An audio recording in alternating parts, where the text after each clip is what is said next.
बाद छत्तीसगढ़ की कोरोना की संक्रमण की रफ्तार कम पड़ने लगी है। पिछले 7 दिनों में संक्रमण दर घटकर 18% पर पहुंच गई है। साथ ही रिकवरी रेट में भी बढ़ोतरी दिख रही है। लेकिन राहत के बीच लापरवाही की भी तस्वीरें सामने आ रही है। कोंडागांव की एक शादी का वीडियो वायरल हो रहा है, जिसे बीजेपी प्रदेश कांग्रेस अध्यक्ष मोहन मरकाम के भतीजे की शादी का बता रही है। लेकिन मरकाम आरोपों से इनकार कर रहे हैं। और इस सबके बीच सवाल यह है कि क्या रुतबे के आगे कानून झुक जाता है? क्या इस तरह की लापरवाही राहत पर भारी नहीं पड़ सकती है? और भी कई सवाल यहां पे निकल के सामने आ रहे हैं कि अगर ये मोहन मरकाम के किसी रिलेटिव की शादी नहीं थी, इतनी भीड़ इसमें शामिल नहीं हुई, तो फिर शादी के कार्ड पर मोहन मरकाम का नाम क्यों लिखा हुआ है? बहुत सारे सवाल हैं, बात करेंगे विस्तार से। पहले रिपोर्ट देखिए।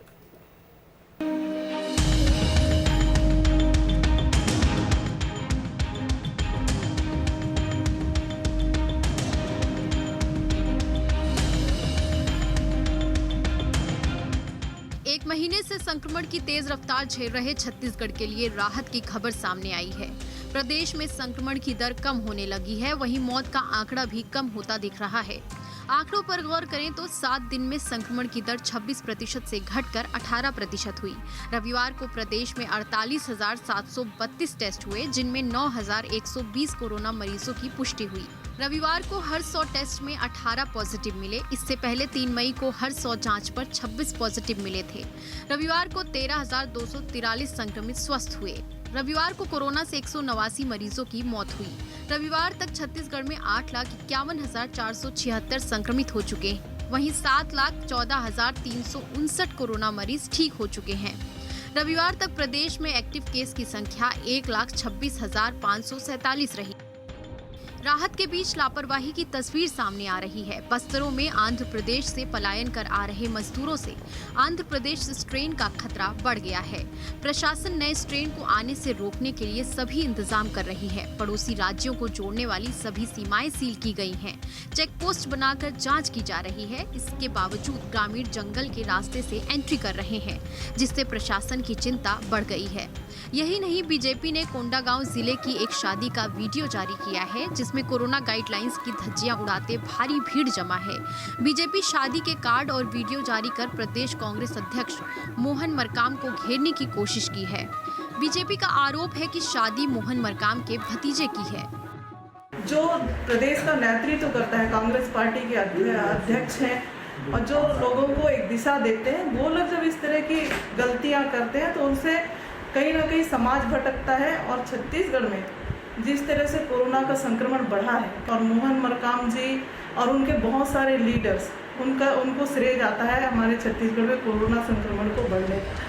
वहीं प्रदेश कांग्रेस अध्यक्ष मोहन मरकाम बीजेपी के आरोपों को इनकार कर रहे हैं। बीजेपी पर ओछी राजनीति करने का आरोप लगा रहे हैं। मोहन मरकाम के भतीजे कौन हैं, क्या है, रिश्तेदार नातेदार हैं? मेरी वंशावली देख ली, कौन रिश्तेदार हैं। वैसे भी गांव में मामा, फूफा, भाई, भतीजे, रिश्तेदार नातेदारते होती है। हर कोई को जोड़ना कि मोहन मरकाम के भतीजे हैं तो पूर्व मंत्री माननीय लता उसेंडी की तुच्छ राजनीति, निम्न स्तर की राजनीति का इसमें धोतक मुझे लगता है। वहीं ऑनलाइन शराब बिक्री पर सियासत के बीच छत्तीसगढ़ में सोमवार से शराब की ऑनलाइन बुकिंग और होम डिलीवरी शुरू हो गई। लेकिन पहले दिन ही सरकार के प्रयास चंद घंटे में दम तोड़ते दिखे। करीब 2 घंटे के भीतर इतने ऑर्डर आए कि ऐप ही क्रैश हो गया। एक अनुमान के मुताबिक सिर्फ रायपुर शहर में सुबह 2 घंटे के अंदर 50,000 से ज्यादा ऑर्डर प्लेस हुए। रायपुर से आदित्य नामदेव के साथ टीम न्यूज स्टेट। तो यहाँ पर आपने देख लिया कि किस तरह के हालात बनते हुए नजर आए। तो ये था क्या शादी समारोह वाकई मोहन मरकाम के किसी रिश्तेदार, जो भतीजा बताया जा रहा है, उनकी थी? अगर नहीं थी तो फिर शादी के कार्ड पर नाम कैसे लिखा हुआ है? यहाँ पर इतनी भीड़ आ कैसे गई जबकि कहीं पर शादियाँ नहीं हो रही हैं? बात करते हैं, कुछ मेहमान हमारे साथ मौजूद हैं और उन मेहमानों से आपको हम तारुफ कराते हैं। हमारे साथ में अभय नारायण राय साहब कांग्रेस से जुड़े हुए हैं, प्रदेश प्रवक्ता हैं। विमल चोपड़ा जी हमारे साथ, डॉक्टर विमल चोपड़ा जी बीजेपी की तरफ से मौजूद हैं। और डॉक्टर प्रमोद नीमा जी लगातार हमारे साथ जुड़े हुए हैं, हेल्थ एक्सपर्ट हैं। आप सभी का बहुत बहुत स्वागत है। राय साहब, लोग बाग जश्न नहीं मना रहे, जश्न मनाने का मौका ही नहीं मिल रहा। लोगों की लाशें बिछी हुई हैं, कोई ऐसा परिवार नहीं बचा जिसने अपने को खोया ना हो। और यहाँ पर इस तरह की तस्वीरें निकल के सामने आ रही हैं। क्या कहूँ मैं, या क्या कहेंगे आप ये बताइए।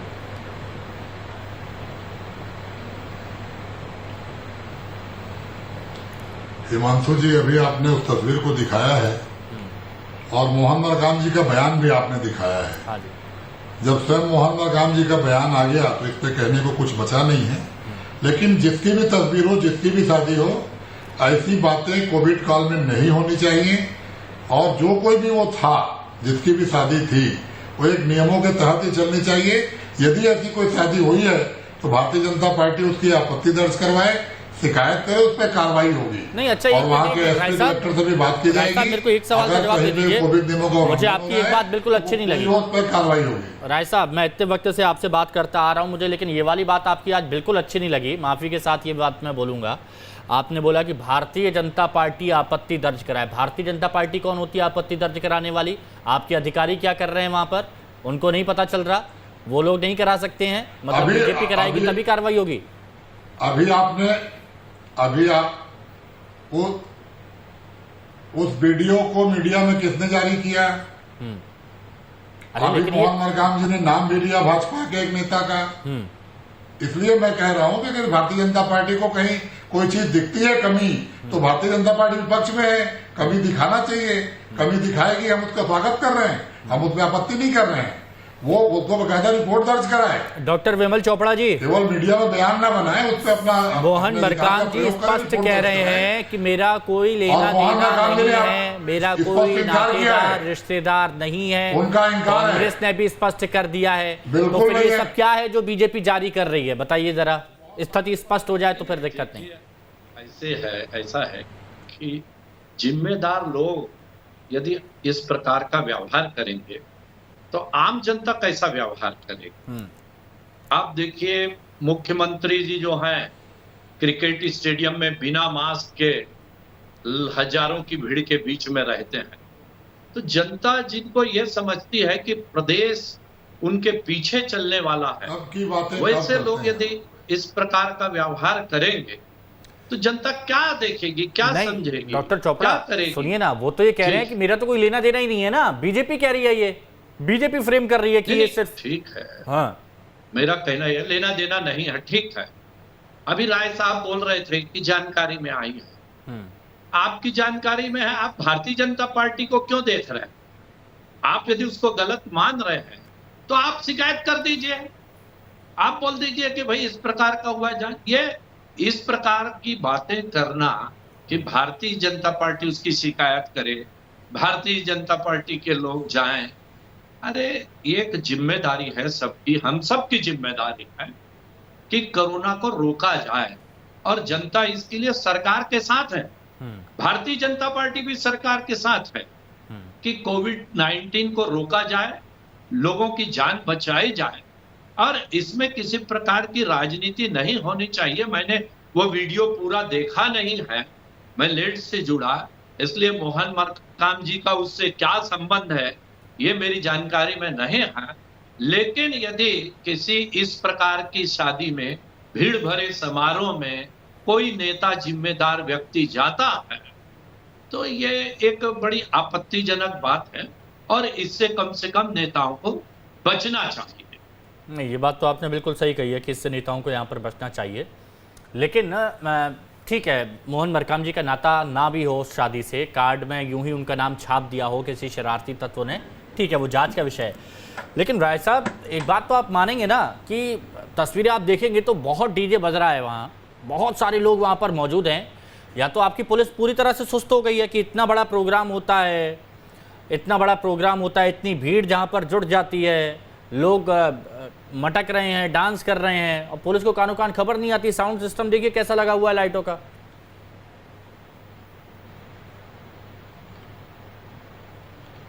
निश्चित रूप से जो तस्वीरें सामने आई हैं वो अच्छी नहीं है, कोविड काल का उल्लंघन है और वहां के कलेक्टर एसपी से बात की जाएगी और जिसका भी होगा कार्रवाई होगा। लेकिन उस पर राजनीति करके मोहन मरकाम नहीं, हम उस पर राजनीति नहीं कर रहे, नहीं, हम उन पर राजनीति नहीं कर रहे। हम कह रहे हैं शरारती तत्वों ने छाप दिया होगा, जांच का विषय है। मैं तो ये कह रहा हूं कि जिसका होगा, जिसकी शादी होगी उस पर कार्रवाई की जाएगी।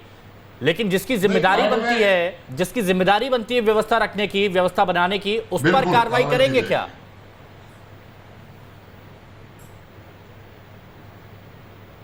बिल्कुल उस पर भी कार्रवाई होगी। मुख्यमंत्री जी के इसमें जानकारी में सब बातें आती हैं, सारी घटनाएं आती हैं और कलेक्टर स्तर में भी कार्रवाई की जाती है, बात की जाती है।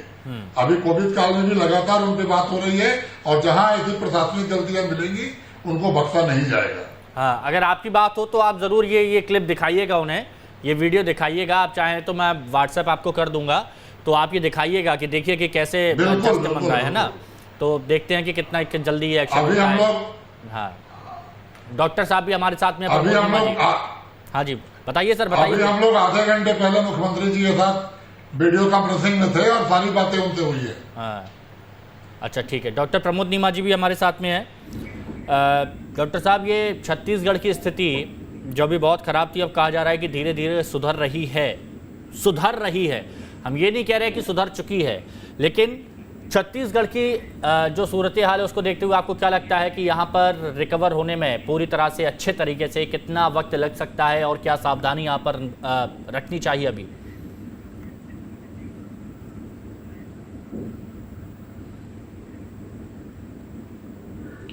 देखिए, जो अभी संक्रमण दर कम हुई है, जो 26% से 18% आई है, हाँ। तो इसमें लॉकडाउन जो लगाया गया या जनता कर्फ्यू, उसका योगदान है। मतलब हम किसी तरह से जो तूफान आ रहा था उसको रोकने में कामयाब हो रहे हैं। तो जब जो चीज़ इफेक्टिव है तो उसको अब जब हम ढील देंगे तो वो चीज़ वापस से प्रॉब्लम्स बढ़ने लग जाएंगे। तो इसकी जो लिमिटेशंस को जब हम खोलेंगे नए सिरे से, तो उसमें ध्यान रखना पड़ेगा। जनता को पहले भी कई बार सब सरकारें समझा चुकी हैं कि जो सावधानियां हैं, सैनिटाइजेशन, मास्क, सोशल डिस्टेंसिंग, वो रखना है। पर फिर भी कितना भी कर लो, कहीं ना कहीं उसका उल्लंघन होता है। तो सबसे बड़ी सावधानी जो रखी जा सकती है कि इन सब चीज़ों का ध्यान करते हुए भी वैक्सीनेशन एकमात्र हथियार है जो आपको आगे आने वाली जितनी खतरे हैं उनसे बचाएगा। तो वैक्सीनेशन के लिए सबसे ज़्यादा प्रयास आज की तारीख में होना चाहिए। हो क्या रहा है कि लॉकडाउन होने के कारण वैक्सीनेशन का प्रोग्राम एक तरह से गतिरोध में आ गया है। तो वैक्सीनेशन पे ध्यान देते हुए लॉकडाउन को किस तरह से खोलना ताकि संक्रमण रेट कम रहे और आगे की तैयारियां शुरू करना, खास करके नई वेव जो आएगी जी, वो बच्चों को इफेक्ट में लेगी। ये एक प्रेडिक्शन है, एक भविष्यवाणी है। तो बच्चों के लिए जो चिकित्सा सुविधाएं हैं, बच्चों के लिए अस्पताल, क्योंकि बच्चों के लिए अस्पताल कम होते हैं किसी भी शहरी गाँव में, अलग से अस्पताल, अलग से बेड, उनके ऊपर वेंटिलेटर्स या उनके खुद के बायोपॉप जो भी हैं, और इसके साथ में बच्चों के डॉक्टर, क्योंकि आज सबसे बड़ी समस्या जिसको मैं प्रेडिक्ट कर रहा हूँ आगे आने वाली, भले से आप इसको नोट कर लीजिए कि बच्चों के डॉक्टरों की कमी हो जाएगी। और जो जितने बच्चों के डॉक्टर हैं उनको आज से तैयार करना होगा, ये कंपल्सन लाना होगा कि सभी को फील्ड में आके सेवाएं देना पड़ेगी, तब जाके बच्चे संभलेंगे। बहुत अच्छी बात है।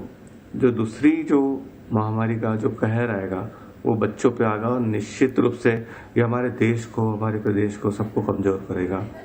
तो आगे वैक्सीनेशन पे ध्यान दिया जाए, बच्चों के ऊपर ध्यान दिया जाए। डॉक्टर चोपड़ा, तीसरा जो है कि अभी जो ट्रीटमेंट चल रहा है जी, इसमें कि अभी ऑक्सीजन की आपूर्ति मुझे लगता है कि हो चुकी है, तो उसको और अच्छे से बखूबी अपने को अंजाम देना है। डॉक्टर चोपड़ा जी भी हमारे साथ में। डॉक्टर साहब देखिए, अब मुझे थोड़ा सा कंफ्यूजन है, हालांकि पहले भी मेरी आपसे बात हो चुकी है कि आप वाकई डॉक्टर हैं या फिर आप वो पीएचडी आपने वो जो किया है, तो मैं थोड़ा सा इसमें कंफ्यूज हूँ। लेकिन अगर आप डॉक्टर हैं तो जो अभी डॉक्टर नीमा जी ने जो बात कही है कि आने वाले वक्त में, क्योंकि सबसे ज़्यादा खतरा ये बताया जा रहा है कि थर्ड वेव से बच्चों को दिक्कत हो सकती है, तो ऐसे में चाइल्ड स्पेशलिस्ट की हमको बहुत ज़्यादा ज़रूरत होगी।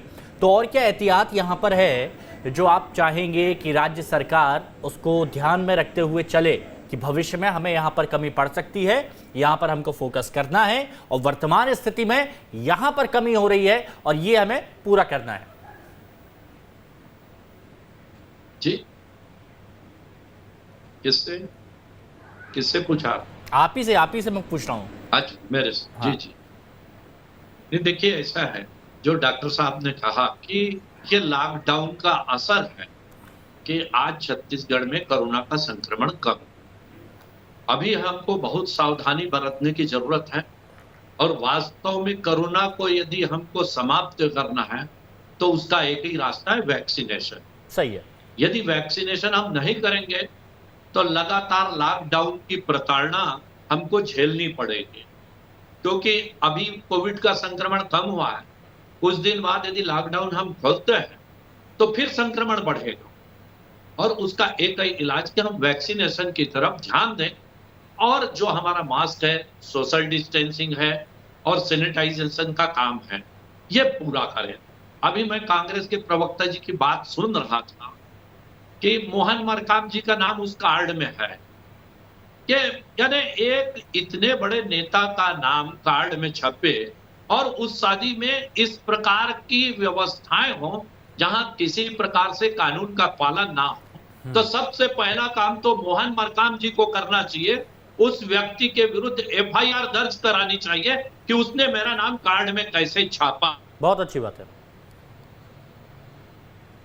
आपको कि एक अभी उन्होंने बताया हमको कि जो बात उन्होंने कही,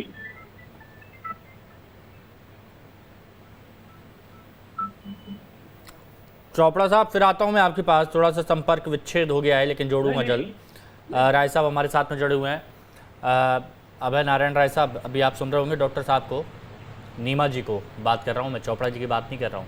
नीमा जी को आप सुन रहे होंगे तो उन्होंने बहुत अच्छी बातें बताई हैं कि थर्ड वेव के लिए आप पहले से क्या सावधानी यहाँ पर बरत सकते हैं। चाइल्ड स्पेशलिस्ट की आपको ज़रूरत पड़ेगी और भी बहुत सारी चीज़ें हैं, जैसे ग्रामीण क्षेत्रों में और आसपास के क्षेत्रों में आपको विशेष फोकस करना पड़ेगा, क्योंकि वहाँ पर बच्चों को बीमारियाँ भी बहुत जल्दी लगती हैं और वहाँ पर हम फोकस भी नहीं कर पाते हैं। तो उसके लिए क्या आप तैयार हैं, और अगर आपने तैयारी की रखी है तो उसकी रूपरेखा क्या है, ज़रा बताइए, दर्शकों के साथ साझा कीजिए।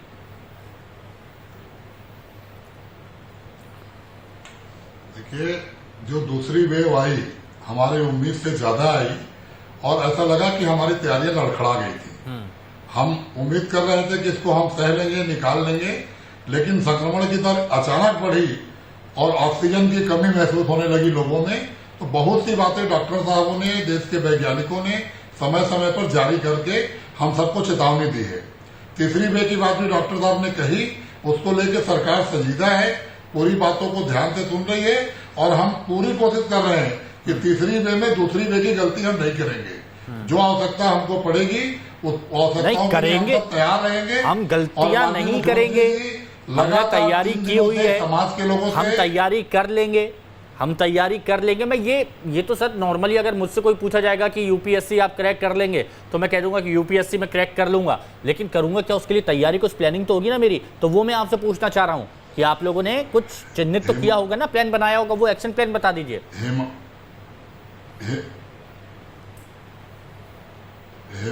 हिमांशु जी, दूसरी वेव से हम लड़ते हुए तीसरी वेव की पूरी तैयारी कर रहे हैं और आप निश्चित मानिए कि अब वो गलतियां भी नहीं हुई, उसको हम गलती इसलिए नहीं कहेंगे कि दूसरी वेव में इस तरह का संक्रमण आएगा ये किसी को उम्मीद नहीं थी। और आज मैं पुनः आपको निवेदन कर रहा हूं कि हम लोगों को कोविड नियमों का पालन करना अनिवार्य है। अभी जो दूसरी वेव है वो सबसे बड़ी गलती हुई कि लोगों ने छुपाया, जिसको बुखार आ रहा है, जिसको सर्दी है, थोड़े लक्षण है, वो टेस्ट कराने में लेट किए, फिर टेस्ट की रिपोर्ट आने में लेट हुई, टेस्ट की रिपोर्ट आने के बीच में वो दवाई नहीं लिए। इन सब गलतियों को हम दोहराएंगे नहीं। कहने का मतलब है कि जितनी जवाबदारी सरकार की है उतनी जवाबदारी हमारी आपकी भी है, हमारी आपकी भी है कि हम और आप अलर्ट रहें।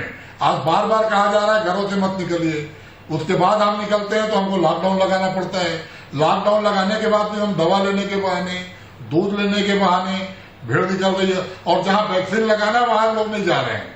वैक्सीनेशन का काम जितनी तेजी से होगा, जितने तेज से होगा, और मैं तो निवेदन करूंगा कि केंद्र सरकार इस गंभीरता को समझे, वैक्सीन उपलब्ध करवाए और जितनी जल्दी वैक्सीन उपलब्ध होगी तो संक्रमण की तीसरी वेव को वैक्सीन ही रोक सकती है। चोपड़ा जी को हंसी आ रही है, चोपड़ा जी इतनी साफ दिल से बात कर रहे हैं, राय साहब वेव को रोकेंगे, गलतियों को मान रहे हैं, खामियों को समझ रहे हैं, लड़ने को तैयार हो जाए, तीसरी वेव की तैयारी कर रहे हैं और आप हंस रहे हैं।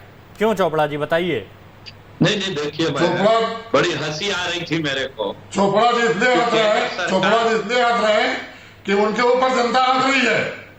छत्तीसगढ़ की जनता उनके ऊपर हंस रही अच्छा है। नहीं नहीं जब हम लोग वैक्सीन साथ तक बात हो लगवाए जाए। राय साहब एक मिनट रुकिए। वैक्सीन सेंटरों में जाके उनको सहायता कर रहे हैं, ये लोग क्या राय साहब तो ये आप लोग बड़े ज्ञापन शांति सुन रहे प्रिय हैं, हैं, फिर आज थोड़ा सा रुकिए जरा। ये ज्ञापन कौन रहे हैं। राय साहब छत्तीसगढ़ की जनता हंस रही है भाजपा पे, सुनने की आदत भी डाली है। छत्तीसगढ़ की जनता उन चोपड़ा पर- जी बोलिए। राय साहब एक मिनट रुक जाइए प्लीज। लोगों के है ना? मामले में, अभी लोगों के राय साहब आंदोलन बोल को रहे हंसी आ रही थे। है। हाँ चोपड़ा जी बोलिए बोलिए बोलिए सरकार बोलिए। वैक्सीन दे। वो केंद्र थोड़ा सा सरकार बात ने है। जितनी वैक्सीन दी है उसको 10 दिनों से आप ताले में बंद करके रखे हैं। 1.5 लाख वैक्सीन पहले मिले, 2.5 लाख वैक्सीन अभी मिले हैं। अरे 4 आप लाख बताइए वैक्सीन कितने में दिए से हैं? 1.5 लाख 5 लाख वैक्सीन भी तो ये वैक्सीन लगा दिया नहीं आपने। पाए हैं और चिल्ला 5 चिल्ला लाख के बोल वैक्सीन रहे में तो हैं 4 कि लाख केंद्र वैक्सीन सरकार बोल रही है। वैक्सीन दे।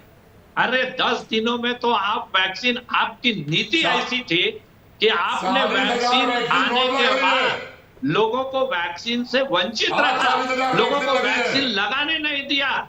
आप जो है सिर्फ भोंपू से चिल्लाते आपके ऊपर रहे जनता हंस कि रही है, हम कमल गरीब जी। की सरकार है, गरीब। आप अंत्योदय के लोगों को 10 दिनों में 1.5 लाख लोगों को आप लगा नहीं पाए और वैक्सीन ताले में बंद करके रखे।